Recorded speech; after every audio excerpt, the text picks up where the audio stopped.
Hi everybody and welcome back to my modeling channel. So today we're gonna build a 777-200 from scale 144 from the brand Doyusha.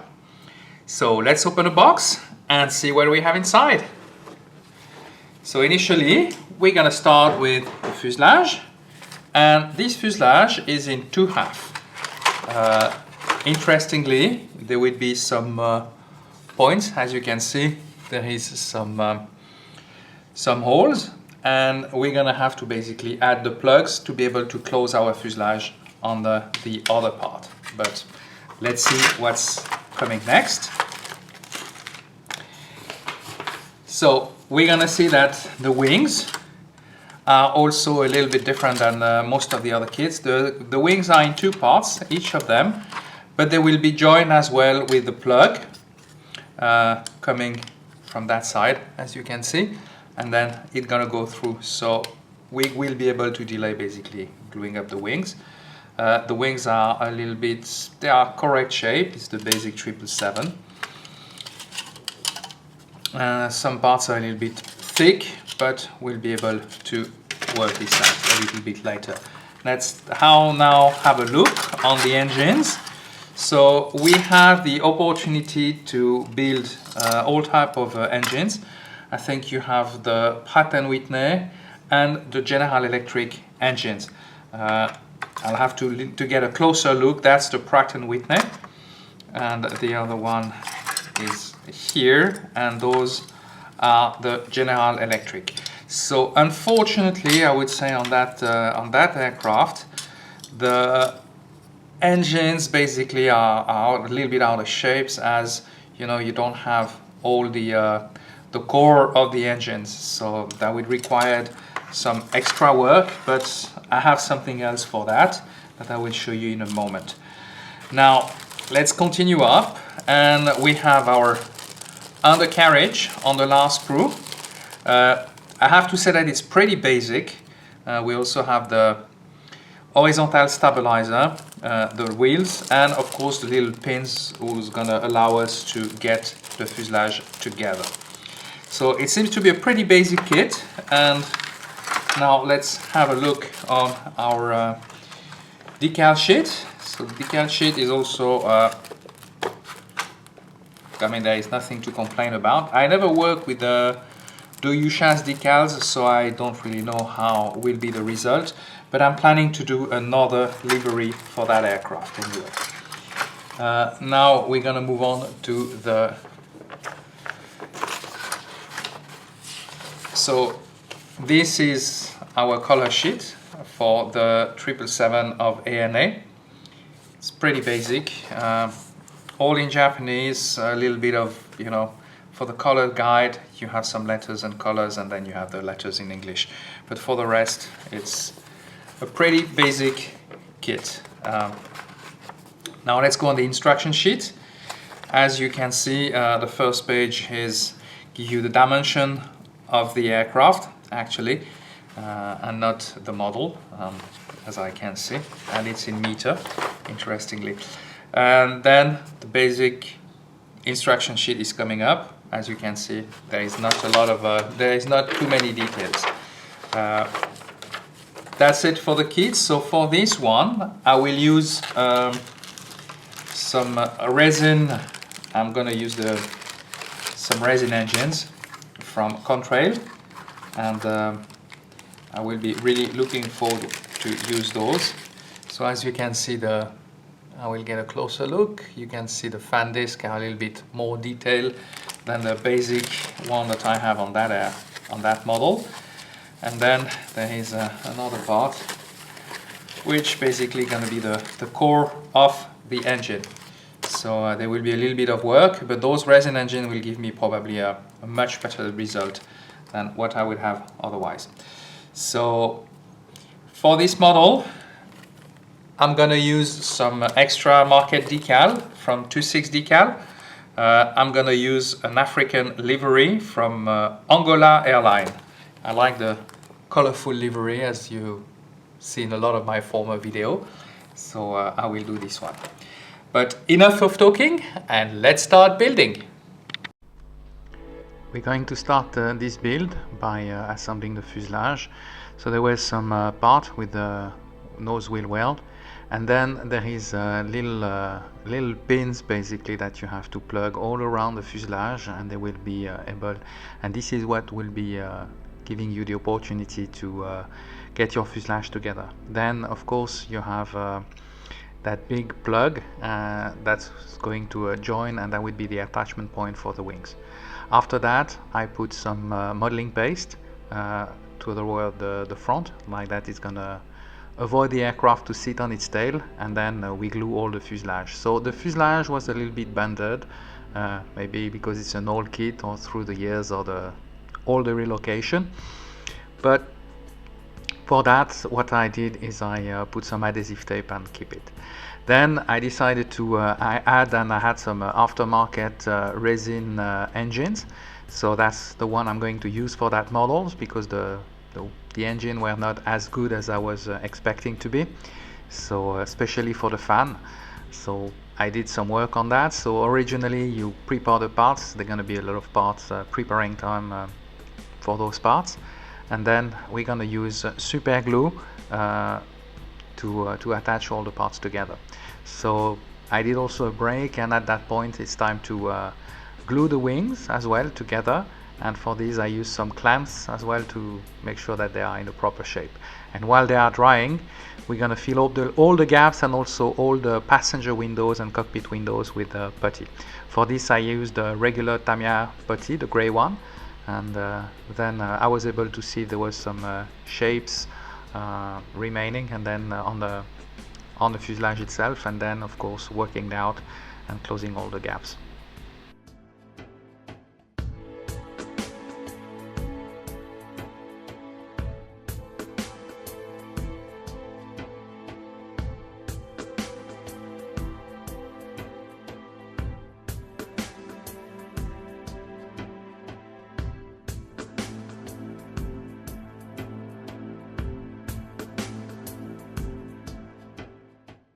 While our putty is drying, now it's time to continue those engines. So for this, I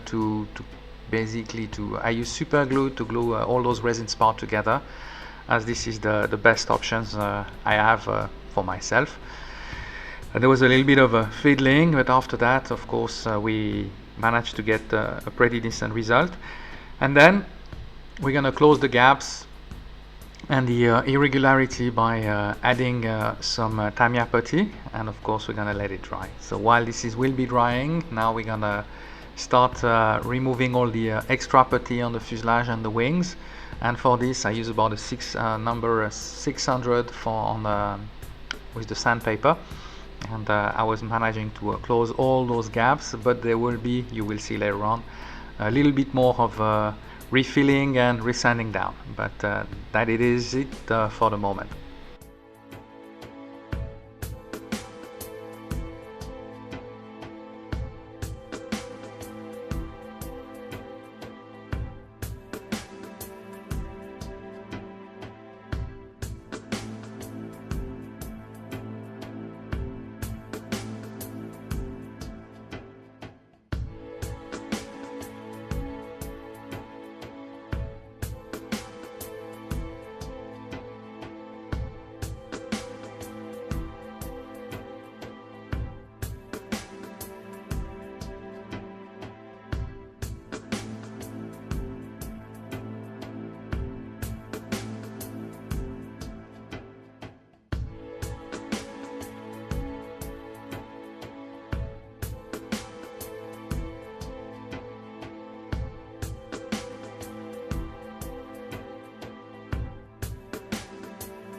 Now we're gonna go back to our engines, and I'm gonna use again some sandpaper to remove all the extra putty I put basically on those gaps between the core and the engines.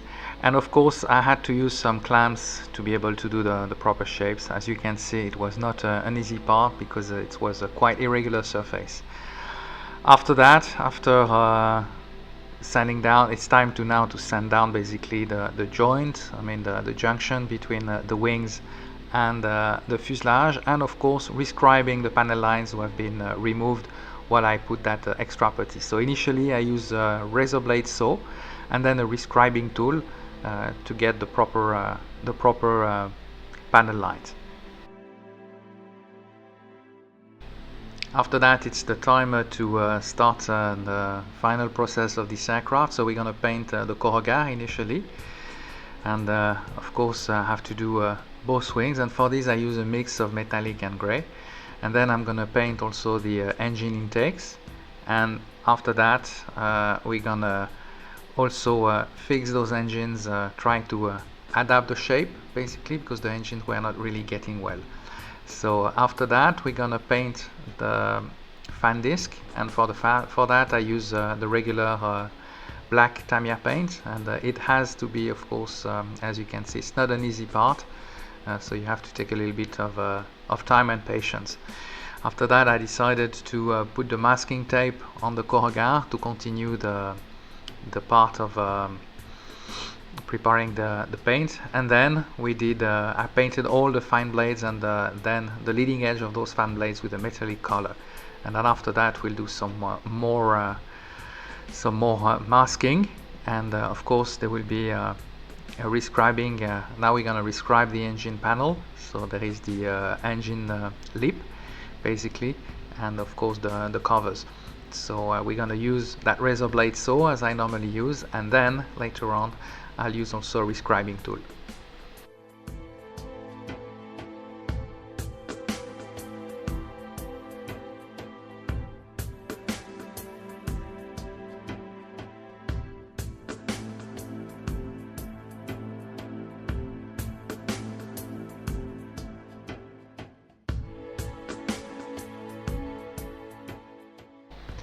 Last part of that build is mainly to remove the last little gaps, and of course removing all those gaps between the engine and the wings.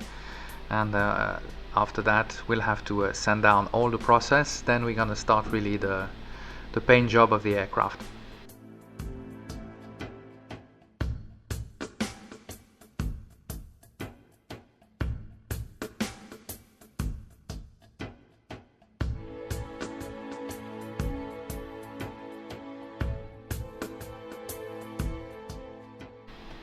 So the paint job now really consists of basically painting those engine anti-ice and the leading edge for the wings and the horizontal stabilizer.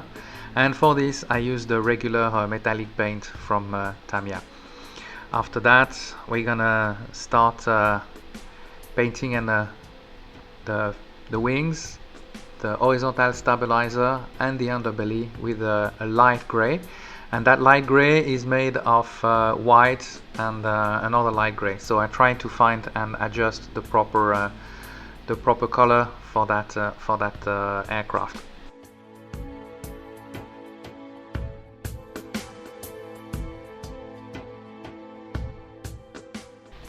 It's now time to add the aircraft, to give the aircraft this white coat of paint on the top of the fuselage and on the tail. And for this I use the regular glossy white from Tamiya.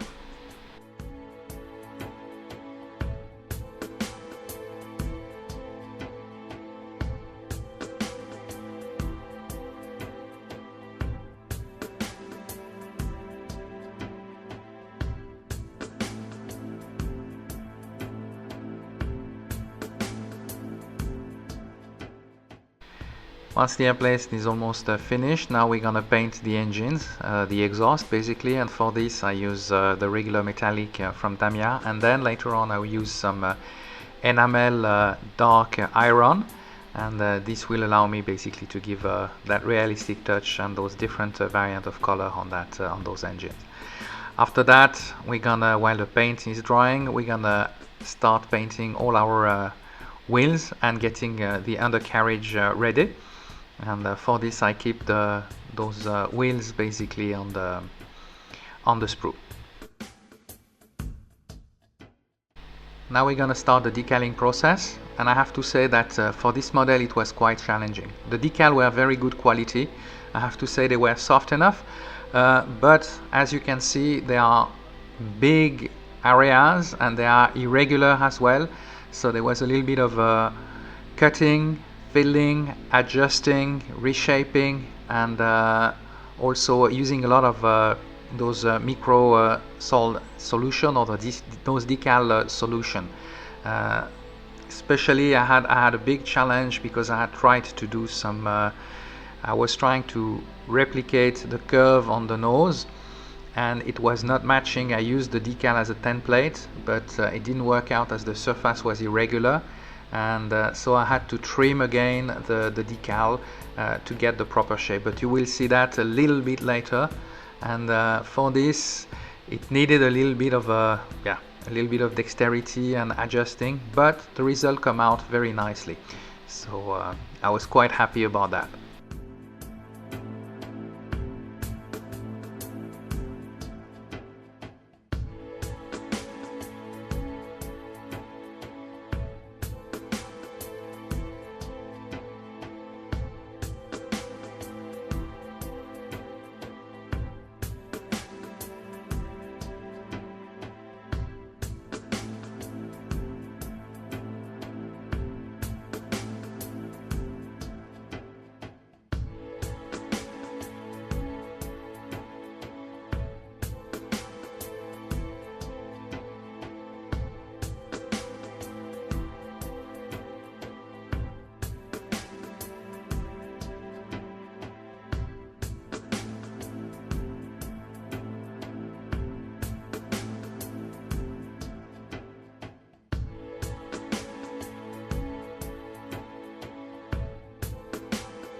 We are now going to assemble the undercarriage.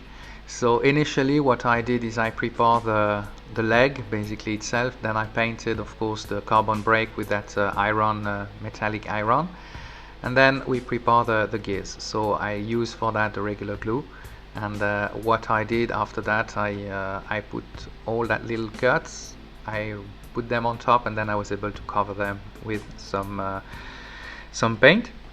And then I also did the nose gear door that I painted in orange, and for that I use a regular paintbrush. What I did after to fix, basically, you will see, to be able to have all the gears on the ground, I put the gear under the, I didn't glue them, I glued them after the plane was able to sit regularly on its final position. After that we did a little bit of weathering using a dark wash, and then I used some cables to replicate basically those hydraulic lines hanging out on the back of the 777. So I use super glue, I use a little bit of those, and then of course a little bit of twisting and fiddling, and then after that we were able to get them to the proper shape, and then get them and give a little bit more realistic look. But of course, as the plane is resting and compared to the size, you won't be able to notify a lot of that later on the slideshow, but it gives a little bit of a more realistic taste to that aircraft.